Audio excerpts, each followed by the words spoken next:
Welcome back friends, welcome to our study channel move on study. तो friends, आज मैं आप लोग के सामने इंपॉर्टेंस सहायक आचार्य एग्जामिनेशन से रिलेटेड मैं इंपॉर्टेंस एमसीक्यू ले आता हूं बेस्ड ऑन 22 जुलाई 2024 एग्जामिनेशन। तो चलिए इंपॉर्टेंस एमसीक्यू लेकर आता हूँ। सिलेबस भी है फ्रेंड्स और कुछ आपका 11-12 बेस्ड भी है जो आप लोग के लिए काफ़ी इंपॉर्टेंस होने वाला है। जस्ट लाइक आप लोग का 22 जुलाई बेस्ट रहेगा। क्लियर है?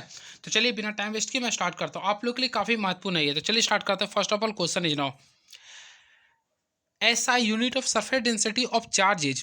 तो फ्रेंड्स, मैं आपको सबसे पहले बता दें, इसका जो राइट आंसर होगा ऑप्शन नंबर बी होगा। Coulomb coulomb into metre square होगा। चलिए मैं आप लोगों को कंसेप्ट बताता हूँ। देखिए, सबसे पहले फ्रेंड्स यहाँ पे तीन डेंसिटी के बारे में आता है। एक होता है, देखिए, एक होता है यहाँ पे जो दिया एक सरफेस डेंसिटी होता है। क्लियर है? लेकिन मैं यहाँ डिस्कस करते एक होता है लीनियर डेंसिटी, एक होता है फ्रेंड्स लीनियर डेंसिटी, एक होता है सरफेस डेंसिटी, एक होता है वॉल्यूम डेंसिटी। ये तीनों का ऐसा यूनिट पूछ सकता है। क्लियर है? तो लीनियर डेंसिटी का जो फॉर्मूला होता है ऐसा यूनिट, तो लीनियर डेंसिटी का होता है कूलम पर मीटर होता है। क्लियर है? और ये बात करें सरफेस डेंसिटी का, तो सरफेस डेंसिटी का होता है कूलम पर मीटर स्क्वायर लिखेंगे। क्लियर है? और वही बोले वॉल्यूम वॉल्यूम डेंसिटी का, तो इसका लिखेंगे कूलम पर मीटर क्यू होता है। तो यहाँ से एक क्वेश्चन में आप लोग को तीन मिला। तो इसमें आप लोग को क्वेश्चन देखिए क्या बोल रहा था, सरफेस डेंसिटी। तो ऑटोमेटिकली आप लोग फ्रेंड्स सरफेस डेंसिटी का कौन सा क्लिक लगा सकते हैं, तो ऑप्शन नंबर देखा है तो बी लगा सकते हैं, कूलम इंटू मीटर पर स्क्वायर। क्लियर है? चलिए नेक्स्ट क्वेश्चन देखते हैं क्या है। The value of epsilon is, तो एप्सिलॉन का जो वैल्यू होता है इसका जो राइट आंसर होगा 8.85 इंटू 10⁻12। देखिए ये होता है फ्रेंड्स 8 पॉइंट, मैं लिख देता हूँ देखिए ताकि दिक्कत ना हो। 8.85 इंटू 10⁻12। इसके साथ आप लोग यूनिट याद कीजिएगा, फेराड पर मीटर होता है, यानी फेराड पर मीटर होता है। ये इंपॉर्टेंस क्वेश्चन है। चलिए नेक्स्ट क्वेश्चन। नेक्स्ट क्वेश्चन क्या देखिए, which of the following is correct for electric intensity at a distance R from charge Q. तो यानी चार्ज से डिस्टेंस हो रहा था, तो इसका जो राइट आंसर होगा फ्रेंड्स ऑप्शन नंबर, इसका राइट आंसर होगा बी होगा।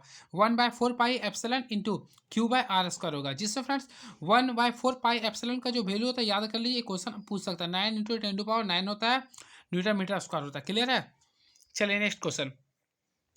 Which of the following is correct for total electric flux from the whole surface if Q, देखिए क्या लिखा, if Q is place in side. देखिए जब भी इन साइड की बारे बात करता है, देखिए फ्रेंड्स मैं आप लोग से डिस्कस कर रहा, जब भी इन साइड के बारे डिस्कस करेगा तो इसका राइट आंसर होगा क्यू बाय एप्सिलॉन होगा। ठीक है, इस चीज को याद रखिए, क्यू बाय एप्सिलॉन होगा।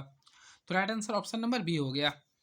एंड वेरी नेक्स्ट क्वेश्चन, तो चलिए देखते हैं नेक्स्ट क्वेश्चन क्या पूछ रहा। Question number 5, the electric potential in equatorial position of an electric dipole is.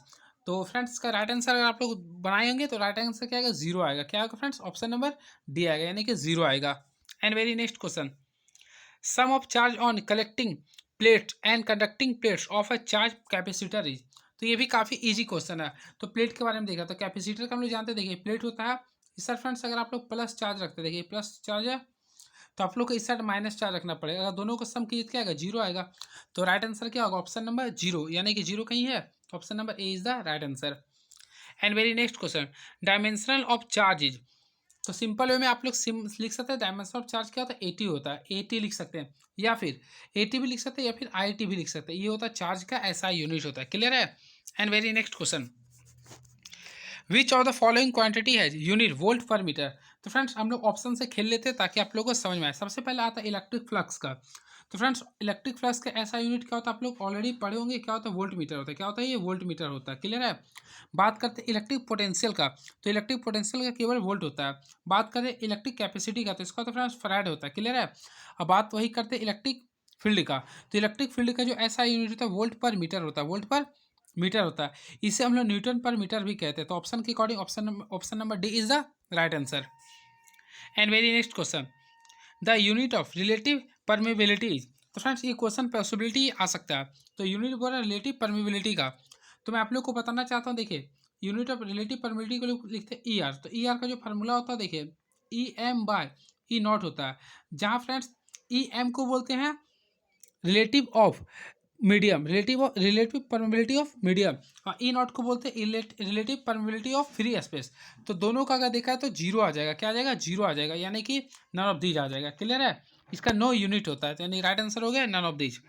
Next question, two capacitors each of the capacity C are connected in parallel, the equivalent capacity. तो friends already आप लोग जानते होंगे capacitor को जब भी हम लोग पैरेलल में अगर ऐड करते हैं तो वो क्या होता है, फार्मूला C1+C2 होता है, यानी C+C का क्या हो गया, 2C हो गया। तो option number A is the right answer. And very next question is now. तो देखते हैं नेक्स्ट क्वेश्चन क्या बोला। Minimum deviation angle of thin prism of reflecting index mu and angle of prism is. तो already आप लोग पढ़े होंगे एंगल ऑफ डेविएशन के अकॉर्डिंग, तो क्या होता है म्यू -1 इंटू ए। देखिए फार्मूला काफी इंपॉर्टेंट है, म्यू -1 इंटू ए होता है। क्लियर है।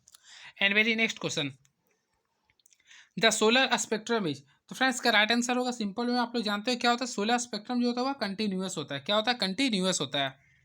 And very next question, the magnifying power of N astronomical telescope for normal adjustment is. तो जब भी इसका क्वेश्चन बोले तो F0/F ही लिखना है, यानी कि आप लोग ऑब्जेक्ट बाय आई व्यू लिखना होता है। क्लियर है। And next question, which of the following has maximum reflective index. तो ऑप्शन के अकॉर्डिंग देखा जाए तो सबसे ज़्यादा जो रिफ्लेक्टिव इंडेक्स होगा पूरे होल में होता है तो डायमंड्स का होता है। कितना होता है? 2.42 होता है। ये आप लोग ध्यान में रखें, मे भी पॉसिबिलिटी आ सकता है question. Next question, which of the following formula is correct for single fridge. तो फ्रेंड्स सिंगल फ्रिज का जो फार्मूला होता है ऑप्शन नंबर ए होगा।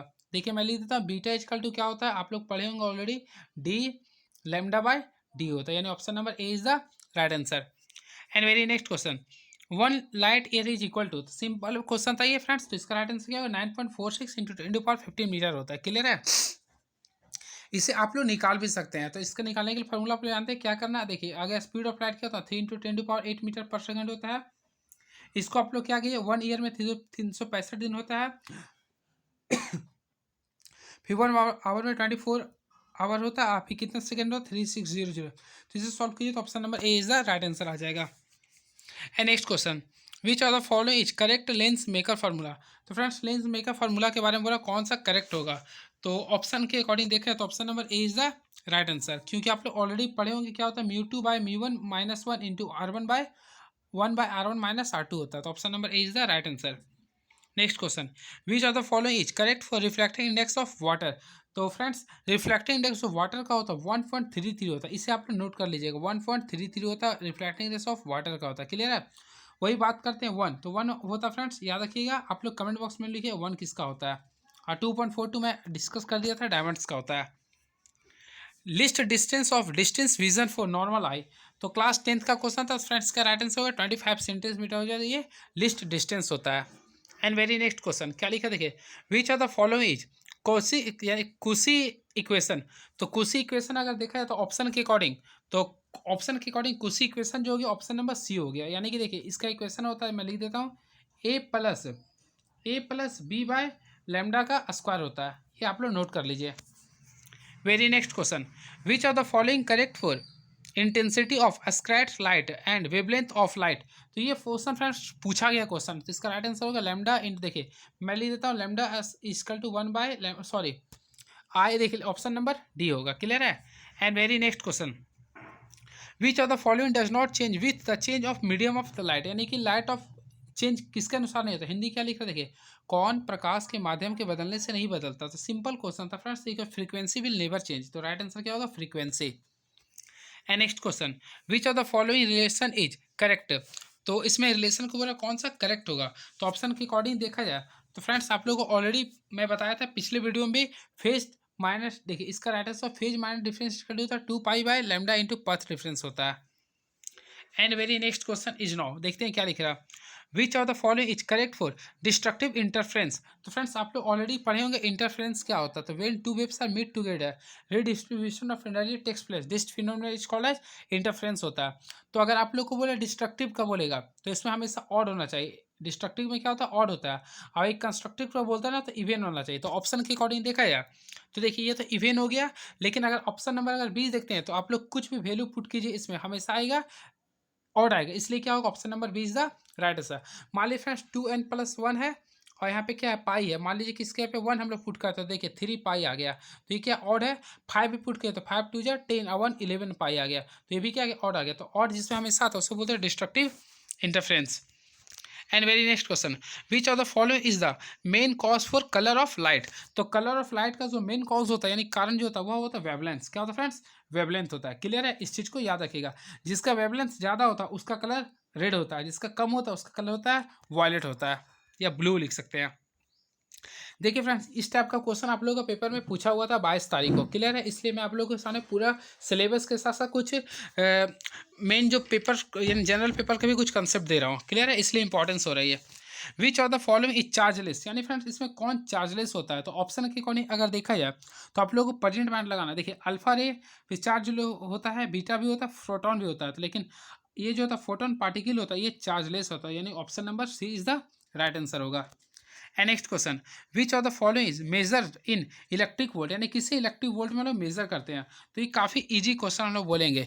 तो इसका जो राइट आंसर होगा फ्रेंड्स, आप लोग ऑलरेडी पढ़े होंगे, एनर्जी को हम लोग किस में मेजर करते हैं, इलेक्ट्रिक वोल्ट में करते हैं। मैं डिस्कस कर देता हूँ ताकि आप लोग को कुछ एक्स्ट्रा कंसेप्ट आए। देखिए चार्ज, तो चार्ज को हमेशा किस में मैप करते हैं फ्रेंड्स, तो कूलॉम में करते हैं, पोटेंशियल डिफरेंस को वोल्ट में करते हैं, करंट को एम्पियर में करते हैं, और एनर्जी को किस में करते हैं, इलेक्ट्रिक वोल्ट में करते हैं। चलिए नेक्स्ट क्वेश्चन, कौन फोटोन की ऊर्जा के लिए सही है, यानी विच of the following is correct for energy of photon. तो फ्रेंड्स ऑलरेडी आप लोग पढ़ेंगे एच सी बाय लैम्डा होता है, एच सी बाय लैम्डा होता है, जिसमें एच जो होता है प्लैंक कॉन्स्टेंट होता है, प्लैंक कॉन्स्टेंट होता है, इसका वैल्यू आप लोग पढ़ेंगे 6.634 इंटू 10⁻34 होता है, ये भी आप लोग ध्यान में रखेंगे। And very next question, wave number is equal to. तो फ्रेंड्स वेव नंबर जो था आप लोग ऑलरेडी पढ़े होता है 1/फ्रीक्वेंसी का होता है, यानी कि 1/लैम्डा हो गया। क्लियर है। And very next question is now, तो देखिए which are the following is correct for radius of nucleus. तो रेडियस ऑफ न्यूक्लियस के बारे में अगर बात करता है तो हमेशा इस चीज़ के बारे में मेंशन कर देता हूँ, इसका लिख देता हूँ आंसर ताकि आप लोगों को कन्फ्यूजन ना हो। देखिए यहाँ पे लिखिएगा आर इक्वल टू होता है आर नॉट, यानी आर नॉट इंटू A/1/3 होता है, तो option number A is the right answer. अब आ गए 31 में, विच of the following relation is correct, यानी करेक्ट कौन है। तो ऑप्शन के अकॉर्डिंग देखा जाए तो इसका जो राइट आंसर होगा फ्रेंड्स, देखिए वैसे वैल्यू जो होता है याद रखिएगा, मैं लिख देता हूँ 1.66 0.05 इंटू 10⁻27 होता है, लेकिन ये ग्राम में होता है, और यहाँ पे ऑलरेडी देखिए केजी में लिखा था, केजी में देखा तो option number A is the right answer हो जाएगा। एंड नेक्स्ट क्वेश्चन देखते हैं, विच of the following is correct for average life. तो एवरेज लाइफ का जो इक्वेशन क्या होता है ये क्वेश्चन पूछ रहा। तो फ्रेंड्स मैं ऑलरेडी आप लोगों को पिछले वीडियो में डिस्कस किया था, टी नॉट इक्वल टू होता है 1/लैम्डा होता है। क्लियर है, तो option C is the right answer. वही फ्रेंड्स हाफ लाइफ पीरियड का ही पूछ सकता, तो याद करिए 0.693 होता है, ये भी क्वेश्चन पूछ सकता है। क्लियर है। एंड नेक्स्ट क्वेश्चन देखिए, इस टाइप का क्वेश्चन आप लोग का पेपर में पूछ रहा है, मैं आप लोग को बता रहा हूँ, number of neutrons in uranium. तो फ्रेंड्स ऑलरेडी आप लोग को पता हो, देखिए मैं इसका पूरा ऑपरेशन कर देता हूँ ताकि आप लोगों को कन्फ्यूजन दूर कर दूँ। देखिएगा इस टाइप का क्वेश्चन पॉसिबिलिटी क्या है, पूरा पूछेगा ही, कन्फर्म मैं बोल रहा हूँ। देखिए इसका मैं सब चीज़ बता, सबसे पहले अगर फ्रेंड्स इसका प्रोटॉन बोलता तो याद रखिए प्रोटॉन्स का जो नंबर होता है वह आपका एटॉमिक नंबर के बराबर होता है, यानी एटॉमिक नंबर को जेड से सूचित करता है। ये आप लोग का पेपर 22 तारीख वाले पेपर में पूछा था। तो राइट आंसर क्या होगा, पी और जेड बराबर हो गया, यानी 92 हो गया। और जितना आपका प्रोटॉन होता है उतना ही आपका इलेक्ट्रॉन होता है, क्योंकि दोनों क्या होता है उदासीन होता है, तो ये भी कितना हो गया 92 हो गया। क्लियर है। अब वही बात करते हैं फ्रेंड्स, इसका न्यूट्रॉन निकालना है। तो देखिए हम लोग ऑलरेडी पढ़े हुए हैं, देखिए ए का फार्मूला क्या होता है, देखिए इसका फार्मूला था पी, सॉरी ए का जो फार्मूला था पी प्लस एन होता है। क्लियर है। तो ए जो होता है एटॉमिक मास होता है, तो फ्रेंड्स इसमें ऑलरेडी देखिए ए कितना दिया 238 दिया हुआ, अब प्रोटॉन कितना मैं लाया 92 लाया हूँ। तो फ्रेंड्स एन निकालना है, तो एन के लिए क्या कीजिए ना 238 में से 92 को माइनस कर दिया, यानी कि 146 आ जाएगा, यानी कि 146 आंसर आएगा। ये क्वेश्चन आप लोग लिख लीजिए, इस टाइप का क्वेश्चन पूछेगा आप लोग का पेपर में, तो आप लोग कर लीजिए। एंड नेक्स्ट क्वेश्चन फ्रेंड्स, मैं आप लोगों को ये भी बताना चाहता हूँ, मेरा बहुत सारा वीडियो अपलोड है, आप लोग सब देख लीजिए, आप लोग के लिए काफ़ी इंपॉर्टेंस होगा, कहीं भी क्वेश्चन इससे बाहर नहीं जा रहा, आप लोग के लिए काफ़ी इंपॉर्टेंस होगा। विच of the following is correct, यानी फ्रेंड्स इसमें आप लोग का क्या बोल रहा है, करेक्ट कौन सा है, या आप लोग का बाउंड्री से रिलेटेड क्वेश्चन पूछ रहा। तो देखिए मैं इसका कंसेप्ट भी दे देता हूँ ताकि आप लोग को जान सके। तो 410 के बारे में बोल रहा, तो यही राइट आंसर हो गया। क्लियर है। तो देखिए मैं आप लोगों को लिखने सिखाता हूँ, जैसे देखिए सबसे पहले फ्रेंड्स अगर मान लीजिए कि देखिए 1 है 0 0, इसे हम लोग बाइनरी में लिखना चाहते हैं। देखिए मैं कंसेप्ट के अकॉर्डिंग बता रहा हूँ, तो देखिएगा सिंपल वे में फ्रेंड्स मैं लिखना हो, यहाँ 1 है, यहाँ पे 0 है और यहाँ पे 0 है। अब इसको लिखना पड़ेगा किस सूची में आता है ये। तो देखिए 1 है 0 है तो यहाँ पे 0 ही लिखिए, यहाँ भी 0 तो 0 लिखिए। अब आप लोगों को पता है शुरू में क्या लिखा था 1, फिर क्या लिखा था 2, और जहाँ पे कोई संख्या उसका संख्या लिखा था, यहाँ क्या 4 है, तो फ्रेंड्स ऑलरेडी केवल 4 लिखाएगा, 4 + 0 क्या होगा 4 ही आएगा। तो 4 यहाँ पे 10 आ गया, तो option number A is the right answer. Clear है। तो इस टाइप से आप लोग कर सकते थे। ठीक है। तो option number A is the right answer. Next question, binary addition of 1 + 1 is equal to. तो बाइनरी एडिशन बोल रहा 1 + 1 के बारे में बोल रहा, तो सिंपल में आप लोग अगर इसे सॉल्व किए होंगे तो आप लोग आंसर ला दिए होंगे। तो देखिए 1 + 1 बोल रहा, तो चलिए मैं डिस्कस कर देता हूँ। देखिए ये 1 के लिए हम लोग क्या लिख सकते हैं 1 लिख सकते हैं, और ये 1 के लिए हम लोग क्या लिख सकते हैं 2 लिख सकते हैं 3। तो फ्रेंड्स 3 तो नहीं लिख रहा, ये कन्फ्यूजिंग क्वेश्चन है, वैसे इसका राइट आंसर 10 लिख रहा है। क्लियर है। आप लोग देख लीजिएगा किस टाइप से पूछ रहा है ये। नेक्स्ट, और गेट इज, देखिए क्या बोला, बुलियन एक्सप्रेशन फॉर और गेट इज। तो फ्रेंड्स और गेट, सबसे पहले आप लोग इसका कंस्ट्रक्शन आप लोग जानते हो किस टाइप से बनाया था। देखिए इस टाइप से होता है, देखिए ए आपका इनपुट हो गया और देखिए यहाँ पे सी या फिर वाई जो होता है आउटपुट हो गया। तो इसे हम लोग जो लिखते हैं, देखिए वाई इक्वल टू लिखते हैं ए, और के लिए हमेशा प्लस लिखते हैं, तो ए और बी हो गया, तो ये होता है राइट आंसर, यानी कि तो option number D is the right answer, यानी देखिए A plus B equal to C. Clear है। एंड नेक्स्ट क्वेश्चन, देखिए मैं ऑप्शन से खेल देता हूँ। फर्स्ट ऑफ ऑल फ्रेंड्स, देखिए अगर आप लोग इस टाइप से पूछता है, यानी ऑप्शन सी वाला पूछेगा, तो इसको हमेशा बोलेंगे एंड गेट बोलेंगे, यानी A and D and gate बोलेंगे। और वही बोलते हैं बी का, तो इसको बोलते हैं और गेट बोलेंगे। क्लियर है। और वही अगर ए नॉट बाय ए बोलते हैं, तो उससे हम लोग बोलते हैं नॉट गेट बोलते हैं। क्लियर है। चलिए नेक्स्ट क्वेश्चन, देखिए यूनिट ऑफ मैग्नेटिक मोमेंट्स के बारे में, तो काफ़ी अच्छा क्वेश्चन है। तो मैग्नेटिक मोमेंट्स का यूनिट्स फार्मूला जो होता है फ्रेंड्स, आप लोग पढ़े होंगे, जूल पर टाइम होता है, जूल पर टाइम होता है, यानी कि option number A is the right answer. And next question, permeability is, तो ऑलरेडी आप लोग ऑलरेडी पढ़े होंगे फ्रेंड्स, तो परमेबिलिटी इज क्या होता है, बी बाय एच होता है, तो option number A is the right answer, A is the right answer. And very next question, which of the following is correct for angle of deep. तो angle of deep का formula पूछ रहा, तो angle of deep का जो formula होता है friends, option number A होगा। ठीक है, ऑप्शन नंबर ए होगा। And very next question is now, देखते हैं क्या लिख रहा, देखते हैं, the value of angle of dip at a magnetic moment is dip magnetic pole is. तो एंगल ऑफ डीप जब भी बोला था, हमेशा याद रखिए इसका जो राइट आंसर होगा 90 डिग्री होता है। क्या होता है फ्रेंड्स, 90 डिग्री होता है डीप का। चलिए आप लोगों के सामने 30 क्वेश्चन और रेडी हुए, मैं सब बता देता हूँ।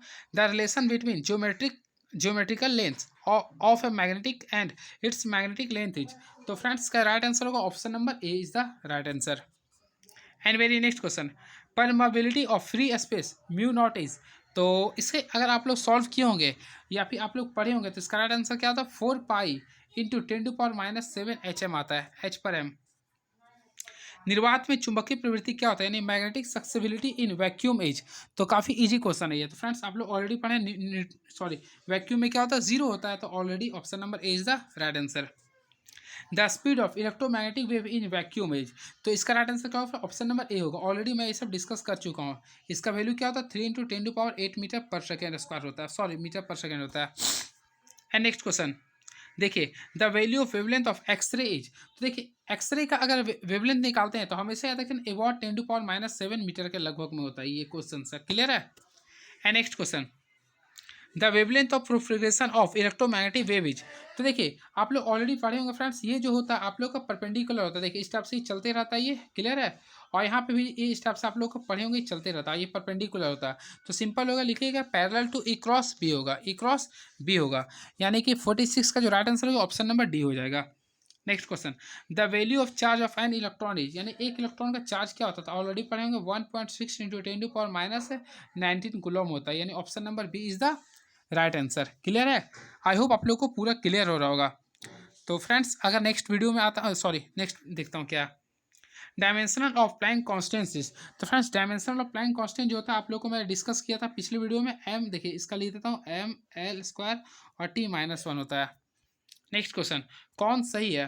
तो देखिए कौन सही है बारे में बोल रहा है, यानी कि क्वेश्चन नंबर 40 में चल गया, सॉरी 59 में चल गया। तो राइट आंसर होगा इसका ऑप्शन नंबर 1 होगा। क्लियर है। एंड नेक्स्ट क्वेश्चन, देखिए the expression of radio active decay is. तो इसका जो राइट आंसर होगा ऑप्शन नंबर, देखिए 50 का ना, तो इसका राइट आंसर होगा ऑप्शन नंबर ए होगा, n=n0 × E/-λt होगा। Very next question, which of the following is correct for alpha particle. तो फ्रेंड्स अल्फा पार्टिकल के बारे में आप लोगों को ऑलरेडी मैं डिस्कस किया था। अल्फा पार्टिकल जो था वो हीलियम आइटम्स को छोड़ता है ये। तो इसमें जो होता है आप लोग मैं डिस्कस कर था, इसमें 2 प्रोटॉन होता है 2 न्यूट्रॉन होता है, तो option number B is the right answer. ये क्वेश्चन पूछा हुआ है। ठीक है।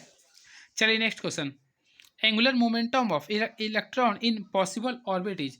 तो ऑलरेडी आप लोग जानते होंगे NH/2 होता है, NH/2, यानी option number A is the right answer. Next question, cathode ray are collected for. तो फ्रेंड्स मैं आप लोग को ऑलरेडी पिछले वीडियो में डिस्कस किया था, कैथोड रे जो कलेक्ट होता हुआ इलेक्ट्रॉन पे होता है, किस पे होता हुआ, इलेक्ट्रॉन पे होता है, और एनोड जो होता हुआ प्रोटॉन पे होता है। चलिए नेक्स्ट क्वेश्चन, देखिए the fundamental particles present in an atom is. तो फ्रेंड्स देखिए सबसे पहले देखिए एक मैं एटम बनाया हूँ, इसके चारों इलेक्ट्रॉन मूव करते रहता है। क्लियर है। ऑलरेडी पढ़े होंगे आप लोग। तो देखिए मैं आप लोग को डिस्कस कर देता हूँ। यहाँ पर जो मिडिल पॉइंट्स होता है इसमें होता है फ्रेंड्स प्रोटॉन प्लस न्यूट्रॉन होता है। देखिए प्रोटॉन प्लस न्यूट्रॉन्स होता है। अब बाहरी स्पेयर में जो कवर जो चक्कर लगाते रहते हैं उसको हम लोग बोलते हैं इलेक्ट्रॉन। यानी देखिए इसमें होगा electron plus proton plus neutron होगा। और मैं बताता हूँ इलेक्ट्रॉन, देखिए प्रोटॉन प्लस न्यूट्रॉन को बोलते हैं न्यूक्लियंस बोलते हैं। तो option number D is the right answer. तो इलेक्ट्रॉन है, nucleons is the right answer. तो देखिए मैं आप लोग को एक चीज़ और बता देता हूँ ताकि आप लोग के लिए इंपॉर्टेंस हो जाए। देखिए ये जो न्यूक्लियन होता है इसके लिए फार्मूला लिखते थे प्रोटॉन प्लस न्यूट्रॉन लिखते हैं। क्लियर है? आई होप आप लोगों को समझ में आ रहा होगा। And next question, which of the following is considered in Kirchhoff's first law. तो फ्रेंड्स किर्चॉफ्स आप लोग पढ़े होंगे। तो किर्चॉफ्स है ना कुल 2 लॉ दिए थे। देखिए मैं आप लोग को मेंशन कर देता हूँ। देखिए कलर थोड़ा सा, देखिए रेड ले लेता हूँ। देखिए किर्चॉफ्स है ना टोटल 2 लॉ दिए थे। कितना दिए थे फ्रेंड्स? 2 लॉ दिए थे। एक फर्स्ट दिए थे, एक सेकंड दिए थे। तो फर्स्ट लॉ जो था, ध्यान रखिएगा, फर्स्ट लॉ जो था वह चार्ज से संबंधित है। किससे था? चार्ज से। और सेकंड जो था वह एनर्जी से संबंधित है। क्लियर है? तो फर्स्ट लॉ किससे हो गया संबंधित? चार्ज से हो गया। क्लियर है? ये आप लोग ध्यान में रखिएगा। और सेकंड जो था वह एनर्जी से संबंधित होता है। ये इंपॉर्टेंट चीज था। Magnetic induction of at the centre of circular coil of radius R carrying current is. तो इसे अगर आप लोग सॉल्व किए होंगे या आप लोग पढ़े होंगे क्लास 12th में, तो इसका राइट आंसर आएगा ऑप्शन नंबर ए। क्लियर है? And next question, which are the following is correct. तो फ्रेंड्स आप लोगों को करेक्ट बोला कौन सा होगा? तो 1 किलोवाट आवर इज होता है 3.6 × 10⁻6 जूल होता है। चलिए नेक्स्ट क्वेश्चन हम लोग देखते हैं क्या लिख रहा है। तो what is the formula of, sorry, which of the following is correct, यानी कौन सा सही है। तो ऑप्शन के अकॉर्डिंग देखा जाए तो option number A is the right answer होगा। यानी एक टेस्ला इज करते तो 1/Nm/m होता है। अब देखिए क्वेश्चन काफ़ी अच्छा है। Resistance of an voltmeter is. तो वोल्ट मीटर का जो रेजिस्टेंस होता है वह इन्फिनाइट होता है। क्या होता है? इन्फिनाइट होता है। वही अगर आ मीटर का बोलते तो जीरो होता है। ये आ मीटर का क्या होता है? जीरो होता है। नेक्स्ट क्वेश्चन, इस टाइप्स का क्वेश्चन पूरा पूछ रहा है आप लोग का पेपर में, इसलिए मैं पूरा मेंशन कर रहा हूँ। क्लियर है? नेक्स्ट क्वेश्चन देखिए, current sensibility of a meter is. तो करेंट सेंसिबिलिटी ऑफ जो ए मीटर होता है इसका जो right answer of deflection by current होता है। तो option number A is the right answer, deflection by current होता है।